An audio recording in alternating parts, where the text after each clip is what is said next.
हाय बच्चों, तो आज मेरे फर्स्ट वीडियो में आप लोग का स्वागत है। आज हम क्लास 7th का प्रश्नमाला एक का एक को सॉल्व करेंगे। तो देर ना लगाते हुए हम अपने वीडियो की ओर चलते हैं।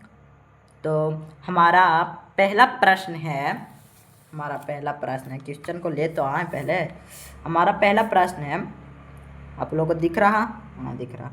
पूर्णांकों के जोड़ का जो गुणधर्म प्रदर्शित होता है उसका नाम लिखें।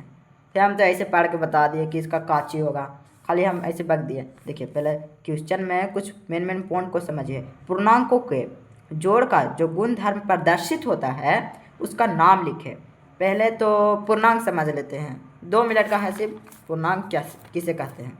तो देखिए, पूर्णांक धनात्मक यानी कि प्लस, ऋणात्मक यानी कि माइनस, शून्य यानी कि जीरो से मिले परिवार को ही पूर्णांक संख्या कहते हैं।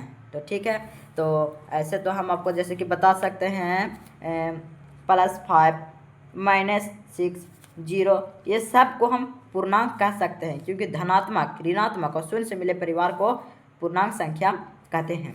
तो पहला प्रश्न है हमारा, पूर्णांकों के जोड़ का जो गुणधर्म प्रदर्शित होता है उसका नाम लिखें।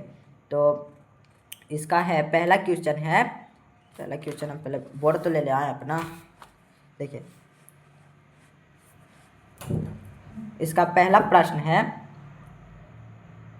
+5 प्लस इंटू -3 बराबर का इंटू -5। इसका आंसर हमको लिखना है।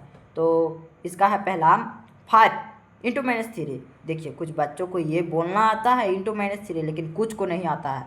पहले क्वेश्चन बनाने से पहले क्वेश्चन को बोलना सीखिए आप लोग। तो देखिए, इसको क्या बोलते हैं? इसको बोला जाता है इंटू -3। इसको बोलेंगे आप इंटू -3 या ब्रैकेट -3। ऐसे अगर आप बोलिएगा -3 तो आपका कोई भी मजाक उड़ा देगा एकदम आराम से। तो यह इसका पहला आंसर होगा। पहले से हम लिख के रखे हुए हैं कि वीडियो ज़्यादा लॉन्ग ना हो। यहाँ पर इसका पहला आंसर होगा क्रम विनय नियम। ठीक है, दूसरा है into -7 plus monthly cost into -6, फिर मंथली कोस्ट बराबर का इंटू -7 प्लस 1 प्लस इंटू -6। ये है, ये कौन सा नियम है? ये सहचार्य नियम है। ठीक है, सहचार्य नियम इसको बोलेंगे, सहचार्य नियम। और हमारा दूसरा क्वेश्चन क्या है? हमारा दूसरा क्वेश्चन है, निम्नलिखित में पूर्णांकों का जो योग दशमलव होता है। ये तो तीसरा क्वेश्चन हमको से गलती हो गया, सॉरी। निम्नलिखित पूर्णांकों के योग प्रतिलोम लिखें। तो इसका योग प्रतिलोम लिखना है। योग प्रतिलोम मतलब होता क्या है? योग प्रतिलोम मतलब होता है कि चलिए एक एग्जाम्पल से आप लोग को सिखाते हैं। योग प्रतिलोम मतलब होता क्या? योग प्रतिलोम मतलब होता है कि कोई व्यक्ति है, ठीक है, वो व्यक्ति है, उस व्यक्ति को चेंज नहीं किया जाता है, मतलब उस व्यक्ति को चेंज नहीं किया जा सकता है, लेकिन उसके कपड़े को तो चेंज किया जा सकता है। वही सेम वही प्रोसेस है इसको में भी। योग प्रतिलोम का होगा। देखिए, पहला है हमारा 10 का योग प्रतिलोम लिखे। देखिए, ऐसी डायग्राम बनाकर लिखिएगा ना आप, तो आपको परीक्षा में अच्छा नंबर मिलेगा। ऐसा ही बनाकर लिखा कीजिए, जैसा देखते हैं वैसा लिखा कीजिए, और जहाँ तक हो सके अपने से समझने का कोशिश किया कीजिए। ठीक है, पहला 10 का योग प्रतिलोम क्या है? 10 का योग प्रतिलोम होगा, यहाँ पर प्लस है, आप लोगों को तो पता है, यहाँ पर प्लस छिपा हुआ है, तो इसका योग प्रतिलोम होगा -10। हम लिख के रखे हैं पहले से कि वीडियो लंबा ना हो। और दूसरा है -3 का योग प्रतिलोम क्या होगा? -3 का योग प्रतिलोम होगा +3। जैसे देखिए, ये आदमी है, इसको सिर्फ अधिक कपड़ा चेंज किए हैं, कपड़ा मतलब वही चिन्ह चेंज किए हैं, तो इसको -3 हो जाएगा। दूसरा है इंटू -9, इसको इंटू -9 भी बोल सकते हैं या केवल -9 भी बोल सकता है। इसका होगा योग प्रतिलोम 9 केवल। यहाँ पर इसको ब्रैकेट उकेट कुछ मत कीजिए, ऐसा ही सही हो जाएगा। अब ध्यान से देखिए।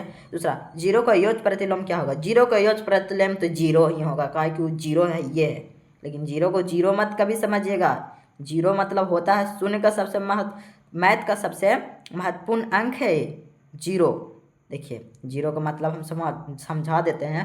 0 अगर किसी अंक के पीछे लगा तो इसका कोई मतलब नहीं है। अगर किसी अंक के बाद लगा, जैसे कि आपको कोई 1 रुपया दिया, ठीक है, उसको मैं 100 लगा दिया, ठीक है, मतलब कि एक को हटाकर आपको 100 रुपये दे दिए, इसका महत्व कितना हो गया ना। ये आपको इधर जीरो लगा के करेगा तो इसको हम मानेंगे कितना, इसको हम एक ही ना मानेंगे। इसीलिए जीरो मैथ का सबसे महत्वपूर्ण अंक है। और तीसरा क्वेश्चन क्या है, तीसरा क्वेश्चन हमारा है निम्नलिखित में पूर्णांकों का योज्य तत्सम पहचानिए। योज्य तत्सम पहचानिए। योज्य तत्सम होता है ऐसा संख्या जो मैथ का ऐसा संख्या या कोई भी संख्या, मैथ का ऐसा संख्या जो अपने साथ गुना होने वाले हर चीज़ को जीरो कर देता है। जैसे कि 2 के साथ 0 से गुना हुआ, हो गया जीरो। यह 500 के साथ भी कीजिए तो इसको जीरो ही बना देगा। देखिए हो गया जीरो। इसका ऑप्शन दिया हुआ है हमारा, कौन कौन सा दिया हुआ है। पहला ऑप्शन है 1, दूसरा ऑप्शन है 0, तीसरा ऑप्शन है -3। तो इसका सही आंसर कौन सा होगा, ऑप्शन नंबर 2। कौन सा, तो 0, दूसरा ऑप्शन। ठीक है, तो आशा करता हूँ कि आप लोग को वीडियो अच्छा लगा होगा। अरे शुरू का वीडियो है तो थोड़ा ऐसा लगता है, आप लोग को अच्छा लगा होगा। अगर अच्छा लगा तो वीडियो को लाइक कीजिएगा, सब्सक्राइब कीजिएगा और अगले टॉपिक पर कमेंट कर दीजिएगा।